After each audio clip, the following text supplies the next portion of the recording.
오늘 로마서 강의 39번째 시간으로 로마서 7장 1절부터 6절의 말씀을 영의 새로운 것으로 섬기라 라는 제목으로 증거하겠습니다.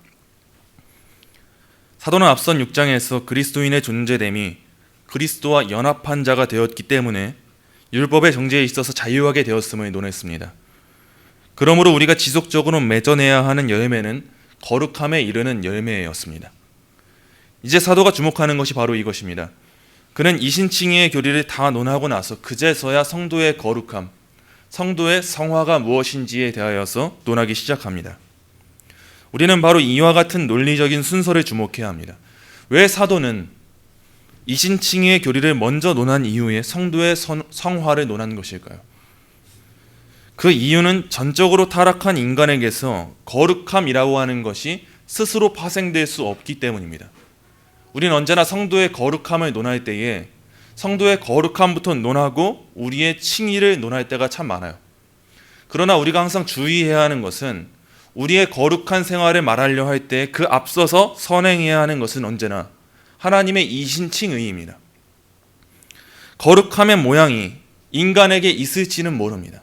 그러나 그 인간에게서 나오는 그 거룩함의 모양은 하나님께서 허락하신 신분의 변화됨이 없이는 진정한 거룩함으로 열매를 맺을 수는 없기 때문에 우리는 칭의 이후의 사도가 성화의 문제를 다루고 있는 이것을 주목해서 볼 필요가 있는 겁니다. 하나님이야말로 최고의 선이십니다.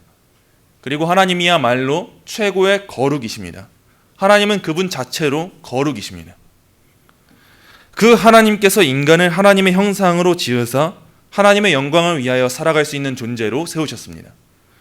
하이델베르크 유리문답 제6문에서는 하나님께서 그렇게 우리를 지으심으로 말미암아 창조주 하나님을 바르게 알고 온 마음을 다하여 그분을 사랑하며 하나님과 함께 영광과 존귀를 위하여 영원한 복락 가운데 살면서 그분과 함께 영원히 행복하게 살도록 하셨다라고 고백하고 있어요. 그러나 인간은 이 하나님의 창조 목적에서 어긋나서 스스로 벗어나서 타락했습니다. 어느 한 부분에서만 타락한 것이 아니고 전적으로 타락했습니다. 그렇기 때문에 우리에게는 어떠한 조금의 가능성이 발생할 수가 없는 법이에요. 첫 인간의 타락 이후 그들로부터 나게 되는 모든 인류는 외적으로도 타락했고 내적으로도 타락했습니다. 외적으로는 죄인이라는 신분을 얻게 되었고 내적으로는 오염과 부패의 결과를 낳게 되었습니다. 바로 이것이 인간입니다. 하나님 의존적인 존재로 지음받았음에도 불구하고 인간은 하나님께 의존하려 하지 않고 하나님을 거부하기까지 하고 하나님을 증오하기까지 하는 존재가 되었습니다.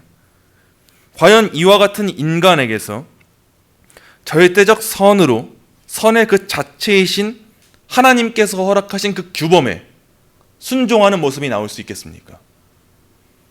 과연 인간 스스로가 그 거룩 그 자체이신 하나님께 반하여서 타락했는데 스스로 그 율법에 참된 순종의 열매를 맺어낼 수 있겠습니까? 과연 그들이 하나님의 영광을 위하여서 살아갈 수 있겠습니까? 내가 거룩하니 너희도 거룩하라 하신 이 하나님의 말씀을 죄인된 인간이 참되게 순종할 수 있을까요? 그럴 수 없습니다. 참된 순종, 참된 선행, 참된 경건은 죄인된 인간에게서 스스로 파생될 수 없습니다. 이 참된 경건, 이 선행이란 무엇인지를 하이델베르크 요리문답 제91문은 다음과 같이 말해줍니다. 선한 일은 무엇입니까? 우리 자신의 의견이나 사람의 관습에 따라서 하는 것이 아니라 하나님의 율법에 따라서 하나님의 영광을 위하여 참된 믿음으로만 행하는 일이 선입니다. 오늘날의 많은 그리스도인들이 그릇되게 알고 있는 점이 있어요. 그거는 바로 눈에 보이는 표면적인 행위가 하나님의 말씀인 이 율법에 순종한다면 그것이 마치 선행인 것처럼 여기는 것. 이것이 바로 우리가 그릇되게 알고 있는 사상입니다. 참된 선행이라는 것은 하나님의 율법에 대하여서 참된 믿음으로 하나님의 영광을 위하여 순종하는 것. 이게 참된 순종이에요. 참된 선행이에요. 우리가 율법만을 지킨다고 그것이 참된 선행이 되는 것은 아니라는 것을 유의해야 합니다. 하이델베르크 요리문답의 저자인 자카리아스 우르시누스는 선행의 범주에서 제외시켜야 하는 것에 대해서 다음과 같이 말했습니다. 그 자체로는 선하며 하나님께서 명하신 것이기도 하나 부수적인 요건들로 인하여 즉 방법에 있어서나 목적에 있어서나 하나님께서 요구하시는 대로 정당하게 이행되지 않으므로, 즉 참된 믿음에서 비롯되지 않고 또한 하나님을 영화롭게 하고자 하는 목적으로 행하지도 않으므로 결국 죄가 되는 행위들, 이런 성격의 행위들은 어떤 행위가 하나님을 기쁘시게 하기 위해서 필수적인 마지막 두 가지 조건에서 결함이 있는 것이다. 어려운 말을 하고 있는 것 같지만 쉽게 말하면 다음과 같습니다. 하이델베르크 요리문답에서 선행에 대해서 정의할 땐 이 세 가지가 따라와요. 첫째로는 하나님의 율법을 지키는 것, 둘째로는 참된 믿음에서 나오는 것, 셋째로는 하나님의 영광을 위하는 것. 참된 선행은 이 세 가지의 요건을 다 충족시켜야 합니다. 하나님의 율법이라는 텍스트를 참된 믿음으로 하나님의 영광을 위하여서 순종하는 것, 이걸 선행이라고 말하고 있는데, 우리는 첫째 조건만 충족할 뿐 마지막 두 가지 조건을 충족시키지 못하는 모습을 종종 보게 됩니다. 율법이라는 것을 지키고는 있는데 그 지키는 이유와 동기와 목적이 참된 믿음에서 나오지 않을 때가 있고 하나님의 영광을 위하지 않을 때가 있다는 거예요. 우리 주변에서, 아니 우리 자신에게서도 이러한 모습을 보게 될 때가 있습니다. 그러나 이와 같은 표면적인 결과에만 우리가 주목하다 보면은 참된 선행이 아닌데도 불구하고 나 참된 선행했습니다, 이렇게 말할 수가 있는 거예요. 율법은 이방인도 지킬 수 있습니다. 율법은 불신자도 지킬 수 있어요. 십계명은 이 텍스트만 보고 판단한다면은 저 밖에 있는 불신자들도 지킬 수 있어요. 그들도 살인하지 않을 수 있습니다. 그들도 이웃을 섬길 수 있습니다. 그들도 부모를 공경할 수 있어요. 그러나 그들의 이와 같은 순종이, 이와 같은 선행이라 불리는 것들이 왜 선행이 아닌 겁니까? 바로 그 점을 지적하고 있는 거예요. 그들은 선행이라는 것을 표면적으로 행하고 있을지 모른다 할지라도 결국에 그 가운데 참된 믿음이 없습니다. 결국 그 가운데 하나님의 영광을 위하지 않습니다. 하나님의 율법을 따라 행한다고는 하는데 믿음으로 행하지 않고 하나님의 영광을 위해서 행하지 않는다면 그것은 참된 선행이 아닙니다. 그것은 하나님께서 기뻐하시는 일이 아닙니다. 이는 참된 경건이 아닙니다. 이는 진정 하나님의 계명을 지켜 행하는 일이 아니에요. 이는 거룩이 아니에요. 우린 이와 같은 오해에서 벗어나야 돼요. 이 텍스트만 지키면 우린 할 것 다 한 존재가 아니라는 겁니다. 성경을 읽다 보면 하나님의 규범의 말씀을 지키기에 힘썼던 수많은 사람들과 무리들이 등장합니다. 교회사 속에서도 그 누구보다도 하나님의 규범에 순종하기 위해 힘썼던 이단들이 얼마나 많은지 모릅니다. 그러나 우리는 그들을 향해서 그들이 참된 경건을 맺어냈다라고 말할 수가 없습니다. 그들의 표면적인 모습만 보면 우리보다 더 뛰어난 경건의 모습들을 보게 될지도 모릅니다. 그들은 참 우리보다 열심을 다해 율법을 섬겼구나라는 생각을 할지도 몰라요. 그러나 그들이 경건이 아니라는 거예요. 바리새인들을 보십시오. 과연 그들만큼 율법에 순종하는 일에 열심을 다한 자들이 있습니까? 아니, 우리를 그들과 비교했을 때 우리가 진정 그들만큼이나 율법에 순종하고자 하는 마음이 있습니까? 로마 카톨릭을 보십시오.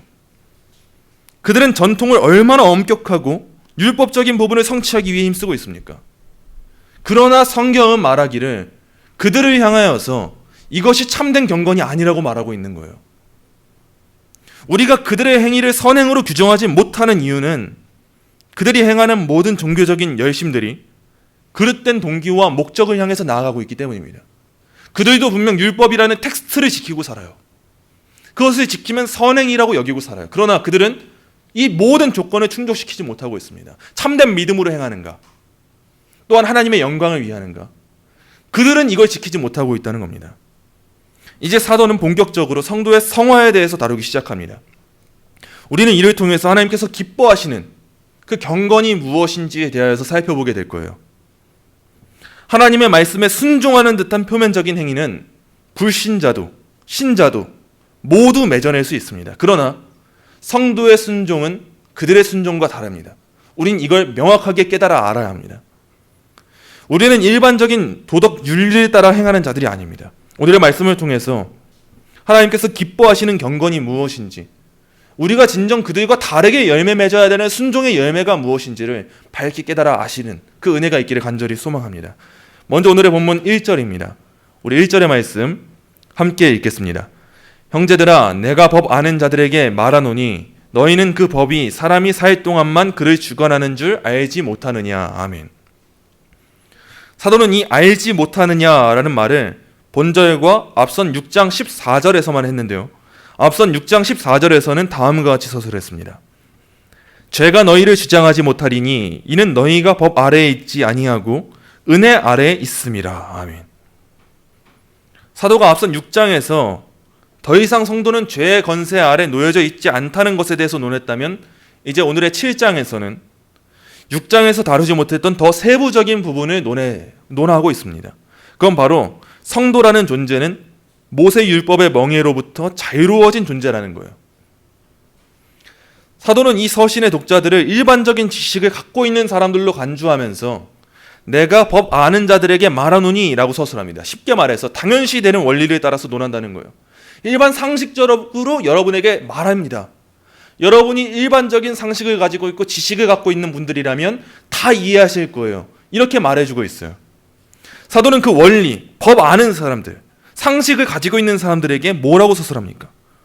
너희는 그 법이 사람이 살 동안만 그를 주관하는 줄 알지 못하느냐.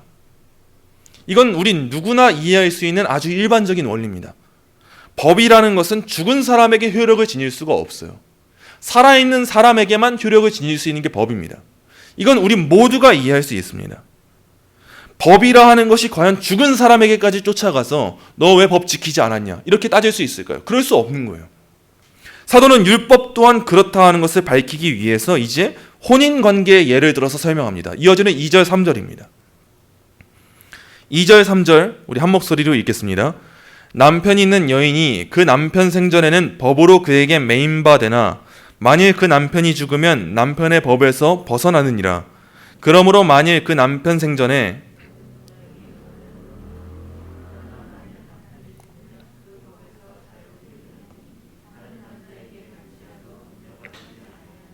아멘. 혼인관계라 하는 것은요, 혼인의 당사자 모두가 사는 날 동안에만 영향을 끼치게 됩니다. 효력을 지니게 됩니다. 사도가 남편이 있는 여인이 그 남편 생전에는 법으로 그에게 매임받으나 만일 그 남편이 죽으면 남편의 법에서 벗어나느니라 서술하는 것은 일반적인 상식을 가진 사람이라면 어렵지 않게 다 이해할 수 있는 일반적인 이치입니다. 큰 설명이 필요 없는 예시예요. 그러나 우리가 주목해야 될 것은 오히려 3절의 마지막 부분입니다. 혼인한 여인이 남편으로부터 자유롭게 되고 새 남편을 맞이할 수 있는 방법이 있는데요. 그 방법은 남편이 죽는 것입니다. 그 남편이 죽으면 자유롭게 이제 또다시 새로운 남편을 맞이할 수가 있어요. 사도는 이렇게 서술했습니다. 그러나 남편이 죽으면 그 법에서 자유롭게 되나니 다른 남자에게 갈지라도 음녀가 되지 아니하느니라. 여인이 남편이 살아있는 동안에 다른 남자한테 간다면 그것은 불륜입니다. 그 여인은 음녀라고 불릴 수가 있어요. 그렇다면 그 여인의 처지는 다른 남자를 향한다 할지라도 음녀가 될 수밖에 없는 것. 이것이 혼인관계에 속해 있을 때의 일이에요. 그러나 남편이 죽는다면 모든 상황이 바뀌게 됩니다. 여인의 처지가 바뀌게 돼요. 남편이 죽게 된 경우에는 여인은 남편으로부터 자유하게 됩니다. 남편이 죽고 나서 그 여자가 다른 남자를 만난다 할지라도 법이라는 것은 그 효력을 발휘할 수가 없어요. 왜냐하면 그것은 합법적이고 정당한 일이기 때문이에요. 사도는 이를 통해서 말하고자 하는 바가 있습니다. 그것은 그는 지금 여인을 그리스도인으로, 옛 남편을 율법으로, 새 남편을 그리스도로 비유하고자 하는 거예요. 이 혼인관계 속에서 옛 남편에게 속한 여인, 또한 옛 남편이 죽고 새 남편을 맞이하는 여인을 말하고자 할 때 이 여인을 그리스도인으로, 옛 남편을 율법으로, 새 남편을 그리스도로 비유하고자 하는 겁니다. 이를 통해서 사도가 강조하고자 하는 바는 남편이 죽으면 그 혼인관계는 더 이상 법적인 효력을 지닐 수 없으므로 그의 아내는 자유롭게 새로운 남편을 맞이할 수 있다라는 것입니다. 남편의 법에서 자유롭게 하는 것, 그것은 무엇으로 말미암습니까? 죽음이에요. 사도는 이것을 주목하면서 우리를 율법으로 하여금 자유롭게 하는 것이 무엇인지를 밝혀주고 있습니다. 옛 남편으로부터 여인이 자유롭게 될 수 있는 것, 그 매개체는 죽음뿐입니다. 마찬가지예요. 율법으로부터 그리스도인이 자유롭게 될 수 있는 이유, 그것을 말하고자 하는 거예요. 그 중간의 매개체가 무엇이냐? 죽음이라는 겁니다. 혼인의 법은 한 사람의 죽음으로 말미암아 상대방이 혼인의 구속에서 자유롭게 되는 것, 이것을 말하고 있습니다. 율법 또한 그래요. 율법과 성도의 관계도 죽음으로 말미암아 그 효력을 잃게 되는데 이 가운데 성도는 어떻게 죽습니까? 오늘의 말씀을 우리가 이해하기 위해서 이전까지 살펴봤던 말씀이 기반이 돼야 되는 거예요. 이 말씀을 단편적으로만 본다면은 그렇다면 제가 죽어야 율법으로부터 자유하게 되는 것이군요, 이렇게 이해하게 되겠지만, 이전의 말씀을 통해 오늘의 말씀을 본다면 우린 어렵지 않게 이해할 수가 있습니다. 우리가 율법의 정죄로부터 자유하게 되는 이유가 무엇입니까? 이 자유함은 오직 죽음으로만 가능케 되는데, 우리가 이제 율법에게 시달리지 않고 옛 남편에게 매이지 않고 새 남편을 맞이할 수 있게 된 그 죽음은 어디로부터 났습니까?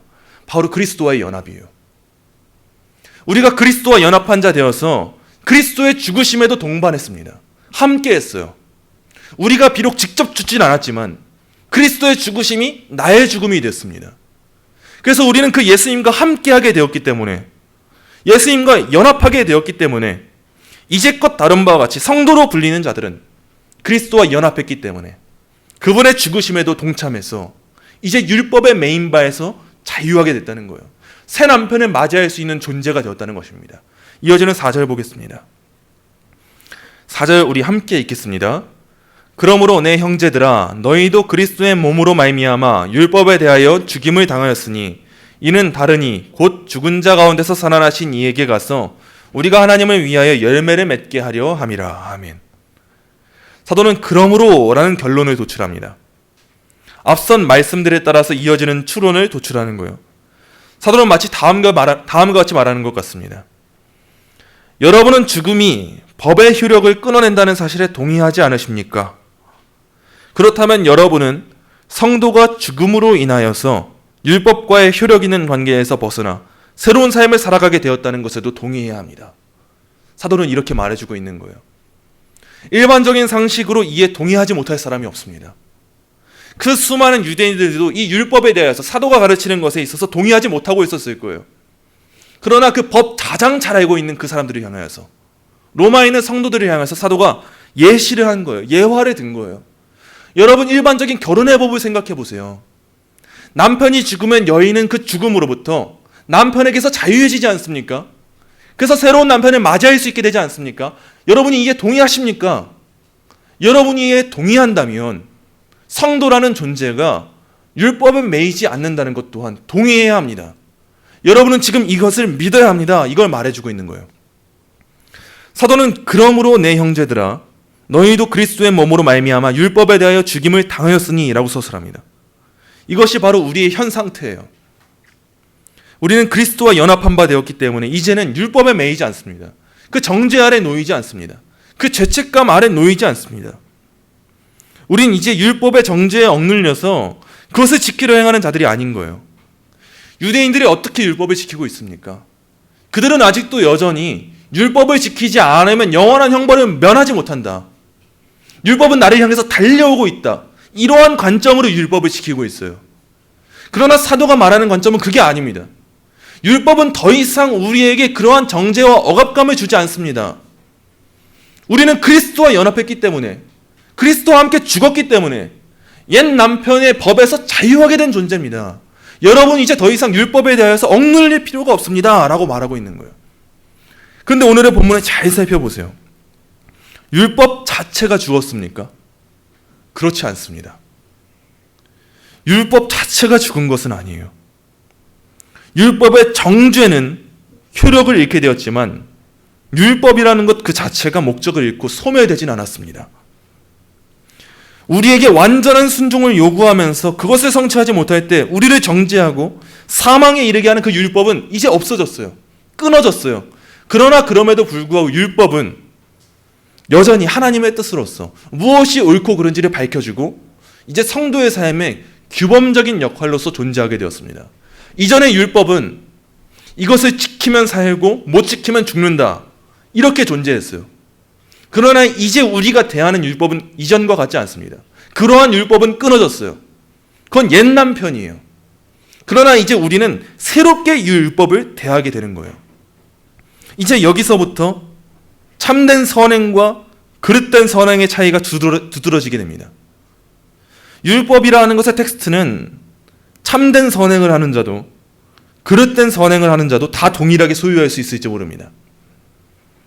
그러나 그릇된 선행을 하는 자들은 여전히 이 율법을 율법 아래에서, 율법과의 혼인관계 안에서 그 율법을 지키지 못하면 받게 되는 그 영원한 형벌이 두려워서 그 율법을 지키는 그릇된 선행을 하게 될 것입니다.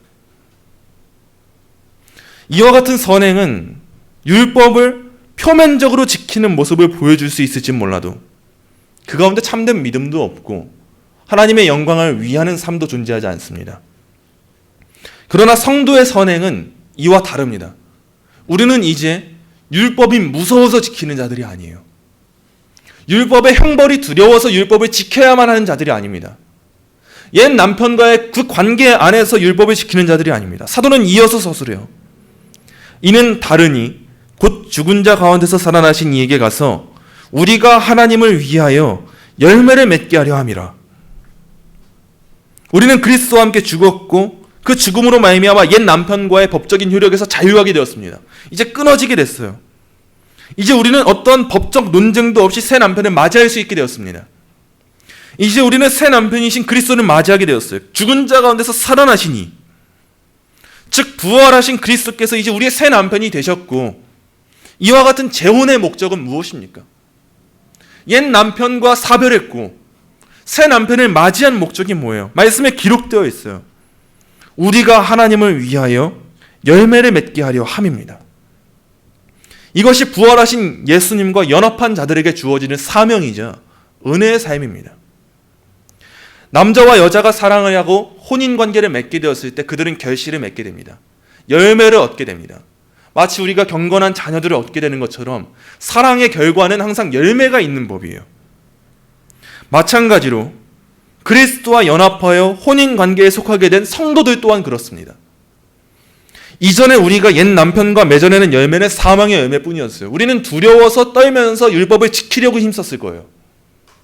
그러나 이 관계가 끝나고 이제 우리는 참된 사랑을 할 수 있게 됐어요. 새 남편을 맞이하게 되었고 이전에는 두렵고 떨림으로 그 두려워하면서 형벌을 두려워서 그 율법을 지키기에 힘썼다면 그 관계는 다 사라지고 진정한 사랑 가운데, 은혜 가운데 하나님께서 기뻐하시고 하나님을 위하는 열매를 맺게 된 거예요. 옛 남편이 두려워서 열매를 맺는 것이 아니고 새 남편의 은혜와 사랑 가운데 열매를 맺게 된 것입니다. 그런 점에 있어서 청교도서과 메투엘리는 우리의 고백과 주장이 무엇이든 간에 우리가 그리스도와 결혼하기 전에는 하나님을 위해 낳는 열매란 없다라고 말했습니다. 우리가 그리스도와 함께하는 그 관계 안에 속하지 않고는 진정한 열매를 낳을 수가 없다는 거예요. 그리스도 예수 안에 속하지 않는다면 하나님을 위한 열매를 맺어낼 수가 없다는 겁니다. 불신자들도 선행을 하고 있는 모습을 보일 거예요. 또한 이단들도 우리보다 더 뛰어난 그 열심을 다해서 말씀에 순종하는 듯한 모습을 보일 거예요. 그러나 하나님 앞에서 그것이 참된 열매와 순종의 결과는 될 수 없다는 겁니다. 이것이 바로 성도의 선행과 불신자의 선행의 차이입니다. 과연 우리는 성도로서 순종하고 열매 맺고 있습니까? 우린 이것을 주의하고 살펴봐야 되는 거예요.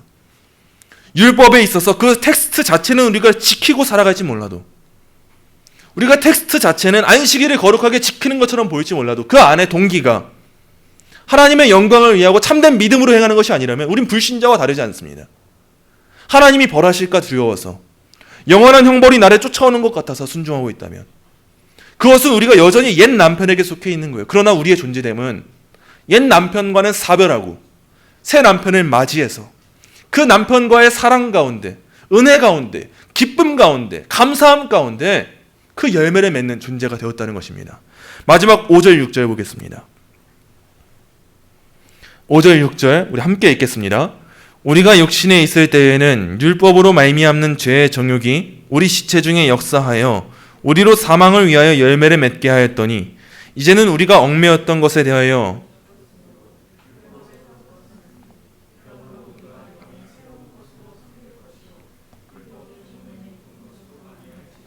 아멘. 사도가 서술하는 것처럼 우리가 육신에 있을 때에는 즉 우리가 옛 남편과의 혼인 관계에 놓여져 있을 때에는 우리가 어떤 표면적인 신앙의 행위를 한다 할지라도 그 모든 것이 사망을 위한 일에 불과했습니다. 우리가 아무리 발버둥을 치고 우리가 아무리 열심을 다하고 우리가 우리의 모든 것을 쏟아붓는다 할지라도 그 모든 것은 사망을 위한 열매에 불과했어요. 그때 우리가 어떤 열심을 다했고 내 모든 것을 다 바쳤고 했다 할지라도 그것이 하나님을 위한 일이 아니었어요. 그건 바로 나를 위한 일이었어요. 율법의 정죄 아래 우리의 신분이 불분명하기 때문에 형벌이 두려워서 행했던 모든 일에 불과했습니다. 그러나 우리의 신분이 그리스도와 연합하게 된 이후에 우리는 이제는 이라는 말씀을 읽게 되었습니다. 우리가 얽매였던 것에 대하여 죽었으므로 율법에서 벗어났으니 이러므로 우리가 영의 새로운 것으로 섬길 것이요 율법의 조문에 묵은 것으로 아니하게 되었습니다. 그리스도의 죽으심으로 말미암아서 율법의 정죄에 놓이지 않게 되었고 그리스도의 부활하심으로 말미암아서 이전과는 달리 죄와 사망을 위한 열매를 맺는 것이 아니고 그 두려움 가운데 열매를 맺는 것이 아니고 하나님을 위하여서 기쁨과 사랑 가운데 열매를 맺는 삶을 살아가게 된 성도들은 얽매였던 것에서 벗어나게 되었으므로 단순하게 율법이 그러하라 명령했기 때문에 그것을 지키는 것이 아니고 영의 새로운 것으로 기쁨과 감사함으로 참된 사랑함으로 열매를 맺는 그 삶을 살아가게 되었습니다. 본절의 매튜 헨리는 다음과 같이 해설했습니다. 새 남편과 결혼한 우리는 행실을 바꿔야 한다. 우리가 섬김의 일을 하는 것은 여전하지만 그것은 완전한 자유에 입각한 섬김이다. 과거 죄에 대한 섬김은 완전히 고된 일이었다. 그러나 이제 우리는 새 영으로, 새 영적 법칙에 따라서, 새 영적 원리에 따라 영과 진리로 섬겨야 한다. 하나님의 영으로 말미암아 우리에게 영의 혁신이 일어나 그 안에서 섬겨야 한다. 이제 우리의 행실이 바뀌어야 되는 겁니다. 이전에 우리의 행실은 고된 일에 불과했어요. 나 언제까지 이렇게 살아야 하나? 나 언제까지 이 죄와 사망의 문터리 안에서 살아야 하나? 이와 같은 삶에 불과했는데 이제 우리의 삶이 바뀌게 된 거예요. 이제 우리의 섬김은 그 불신자일 때의 섬김과는 엄연히 다른 섬김이 되었습니다. 이전에는 우리를 억압하고 두렵게 했던 그 율법에 순종하려는 삶을 살아왔다면 이제 우리는 참된 자유함 가운데 율법의 정죄 아래에 있지 않고 은혜 아래에서 그리스도를 사랑함으로 말미암아 그분의 계명을 사랑하면서 영의 새로운 것으로 섬기게 된 것입니다. 말씀 한 구절 찾아보겠습니다. 마태복음 5장 20절입니다. 함께 읽겠습니다. 내가 너희에게 이르노니 너희 의가 서기관과 바리새인보다 더 낫지 못하면 결코 천국에 들어가지 못하리라. 아멘. 서기관도 율법에 순종하고 바리새인도 율법에 순종합니다. 하지만 우리의 순종은 그들의 순종과는 달라야 합니다. 그들 또한 율법에 순종하여서 자신들이 참된 선행을 했다고 주장하겠지만 그들은 율법 조문에 묵은 것으로 섬길 뿐이에요. 그들의 선행은 참된 믿음이 동반하지 않고 하나님의 영광을 위하지 않습니다. 그들은 문자적인 율법에만 정죄에 대한 두려움으로 지켜 행할 뿐입니다. 그러나 우리는 어떻습니까? 우리가 이 율법을 대하는 태도는 어떻습니까? 옛 언약이 지나가고 새 언약이 찾아온 것과 같이, 옛 남편은 지나가고 새 남편을 마주하게 된 것과 같이 그 사랑 가운데 자발적인 순종과 기쁨으로 감사의 열매를 맺는 것이 바로 우리의 삶이에요. 옛 남편을 두려워 떨면서 섬기던 시대는 지나갔습니다. 그런데 왜 우리는 지금도 여전히 그런 삶을 살고자 합니까? 이젠 그런 삶에서 자유해진 거예요. 진정 사랑하는 남편을 맞이했습니다. 진정 사랑하고 늘 기쁨이 넘치고 감사가 넘치는 그 남편을 맞이해서 이제는 우리가 두려워서 지키는 삶을 살아가는 것이 아니고 감사해서 너무 기쁜 나머지 자발적으로 순종하는 그 삶을 살아가게 된 거예요. 그래서 이제는 우리가 율법을 표면적으로 지키는 것에만 안주하지 않습니다. 이젠 이 말씀 안에 담긴 참 뜻을 알아서 참된 믿음으로 하나님의 영광을 위해서 이제 우리는 이것을 지키게 된 겁니다. 말씀을 맺겠습니다. 사랑하는 성도 여러분, 우리는 우리의 옛 남편인 율법의 억압과 정죄로부터 자유하게 되었고 그리스도를 새 남편으로 맞이하게 되었습니다. 이전에는 율법과 그로 말미암는 형벌에 대한 두려움으로 율법의 표면적인 순종을 행하려 했던 것이 우리의 과거였다면 이제 우리는 두려움에 떨면서 율법을 지키지 않아도 되게 되었습니다. 이는 단순하게 우리에게 율법이 중요하지 않고 우리가 율법을 우습게 여겨도 된다는 뜻이 아닙니다. 우린 이제 영의 새로운 것으로 우리를 구원하시고 우리를 의롭다 여기시고 우리를 거룩하게 하신, 또 그 구원의 가치를 아는 자답게 살아가게 하신 하나님의 사랑을 바로 알아서 자발적으로 이 율법에 대한 순종의 열매를 맺게 되었다는 거예요. 너무 사랑한 나머지 자연스럽게 이 율법에 대한 순종의 열매를 맺게 되는 겁니다. 율법이란 무엇입니까? 우리의 마음을 다하고 뜻을 다하고 힘을 다하여 여호와를 사랑하는 것 아닙니까? 이전에 우리는 이렇게 사랑할 수 없었어요. 두려워 떨 뿐이었습니다. 그러나 그리스도인이 누리게 되는 진정한 자유는 나 이제 아무것도 안 해도 된다, 이게 아닙니다. 영의 새로운 것으로 우리 스스로가 마음을 다하고 뜻을 다하고 힘을 다해서 하나님 여호와를 사랑하게 된 것, 이것이 바로 그리스도인의 자유입니다. 여전히 우리 육신은 연약하고 우리는 그 연약함에 걸려서 좌절할 때도 찾아오겠지만 확신 없는 자처럼 좌절해서는 안 됩니다. 이제 우리는 억압과 정죄의 옛 남편으로 벗어나 새 남편을 맞이하게 되었습니다. 이 은혜를 진정 아는 자들은, 진정 그리스도와 연합한 자들은 마음을 다하고 뜻을 다하고 힘을 다하여서 하나님 여호와를 사랑할 것입니다. 그분을 사랑함으로 말미암아 자기 자신을 하나님께 의의 무기로 드리는 그 삶을 살아가게 될 것입니다. 이제 우리의 인생의 목적은 영원한 형벌을 피하는 데 있지 않습니다. 그것에 대해서 두려워서, 떨려서, 겁나서 신앙생활을 하는 자들이 아닙니다. 그런 신앙생활을 해서 안 됩니다. 이제 우리는 참된 자유함 가운데 사랑의 열매를 맺어내는 자들이에요. 자유하십시오. 자유함 가운데 영의 새로운 것으로 섬기십시오. 사랑하는 새 남편을 마주한 자들같이, 그 남편을 사랑하기 때문에 열매를 맺어낼 수밖에 없는 자들같이 그 자유함 가운데 살아가십시오. 이것이 바로 우리들의 참된 자유입니다.